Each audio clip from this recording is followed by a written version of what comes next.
Of course, gusto din namin makarinig, Jai, nung nalaman mong eto, natanggap mo yung Bad Genius. Nung binigay sa'yo ang Bad Genius, what was the feeling?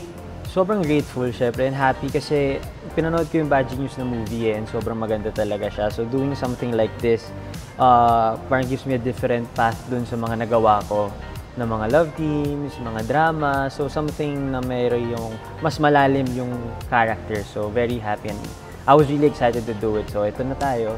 Yeah. And I hope I did it well. Yeah. For sure! Gusto ko yung timing and for sure! Ano bang aabangan natin sa character ni Giles? Siguro abangan nila kung paano nag-evolve yung character ni Bank from being a good guy to something na hindi niya talaga inaasahan eventually dun sa story.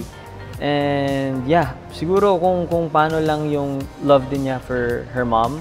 Kasi medyo dun din naman naging dahilan ng lahat kung bakit medyo nagkaroon ng changes sa character niya. So, yun. Ayan ang aabangan. Oo. Yan na mga kapatid, abangan. Tama.